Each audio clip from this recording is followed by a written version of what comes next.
बिस्मिल्लाहिर्रहमानिर्रहीम। Republic policy के platform से मुबशर नदीम आप की खिदमत में हाज़िर है। हमारे साथ हैं मलिक अब्दुल लतीफ़ साहब। सर आपका बहुत शुक्रिया।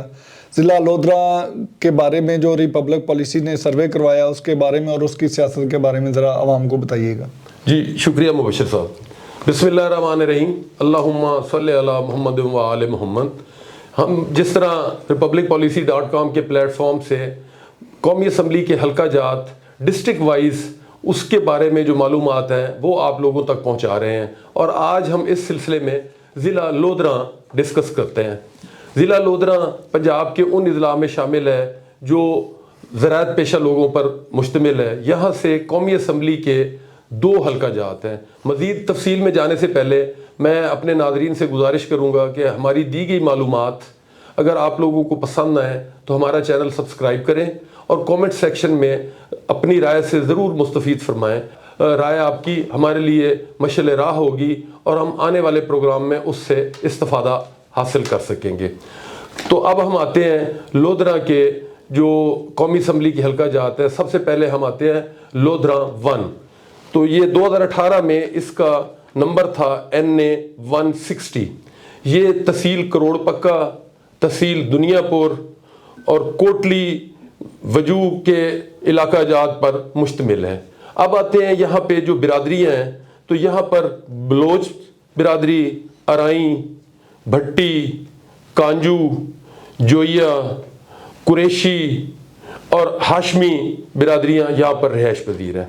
2018 के इलेक्शन में यहाँ पर मुस्लिम लीग नवाज की तरफ से अब्दुर्रहमान खान कांजू 1,25,000 से ज़ायद वोट लेकर MNA मुंतखब हुए थे, जबकि रनर अप में अख्तर खान कांजू PTI की तरफ से 1,15,000 से ज़ायद वोट हासिल कर सके थे, जबकि तीसरे नंबर पे लियाकत अली खान साहब थे पाकिस्तान पीपल्स पार्टी की तरफ से, जिन्होंने 15,000 से ज़ायद वोट हासिल किए थे।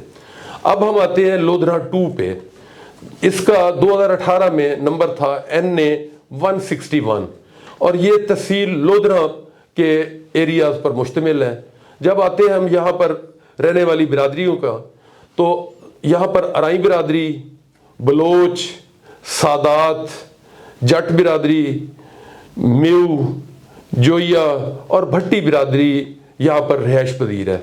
2018 के इलेक्शन में यहाँ से मियाँ शफीक साहब PTI की तरफ से 1,22,000 से ज़ायद वोट लेकर MNA मुंतखब हुए थे, जबकि रनर अप में मोहम्मद सदीक बलोच साहब PMLN की तरफ से 1,16,000 से ज़ायद वोट हासिल किए थे, जबकि तीसरे नंबर पे मियाँ साजिद साहब आज़ाद हैसियत में 5,800 वोट हासिल किए थे।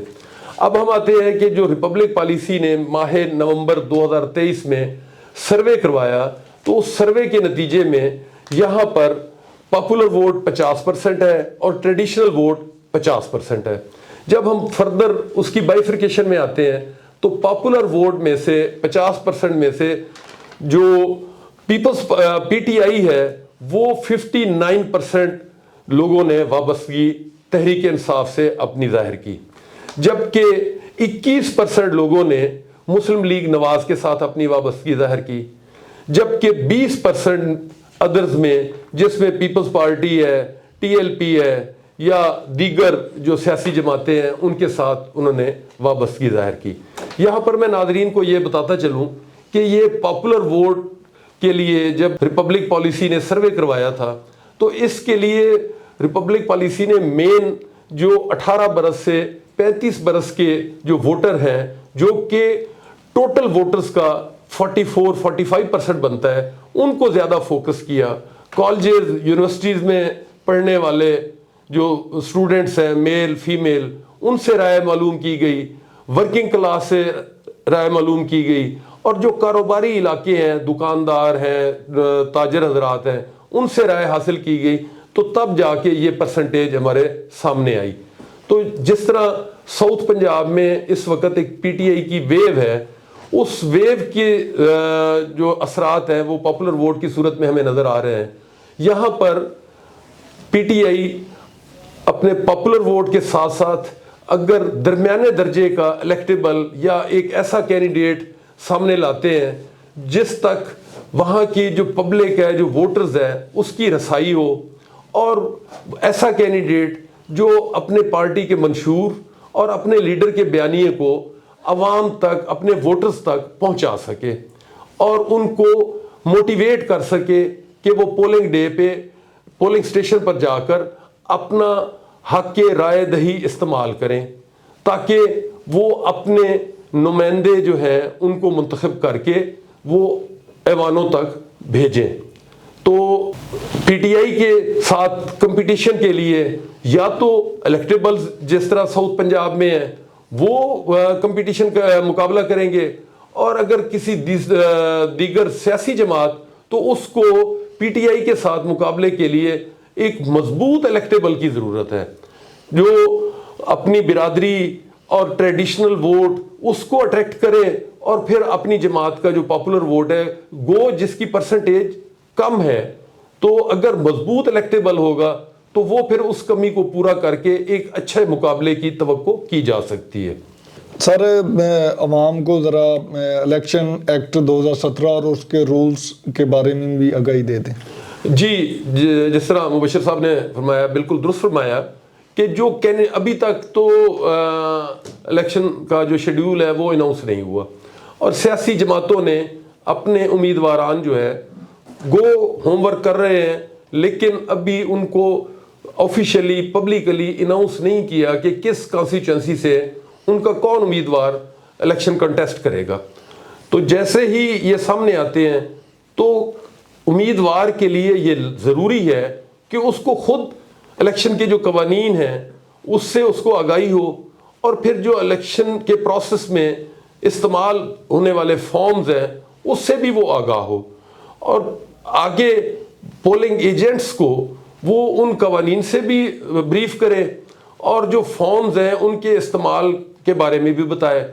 عام طور پہ آپ لوگوں نے سنا ہوگا کہ فارم 45 کا بہت ذکر ہوتا ہے, تو فارم 45 بھی فارم ہے جو الیکشن والے دن پریزائڈنگ آفیسر خود اس پہ دستخط کرتا ہے, اور جو پولنگ ایجنٹس ہوتے ہیں وہ اس پہ دستخط کرتے ہیں, جس پر یہ تمام معلومات دی ہوتی ہے کہ اس پولنگ اسٹیشن پہ ٹوٹل کتنے ووٹ ہیں, اور پولنگ والے دن کتنے کاسٹ ہوئے ہیں, کتنے مسترد ہوئے ہیں, اور کس امیدوار نے کتنے ووٹ حاصل کیے ہیں.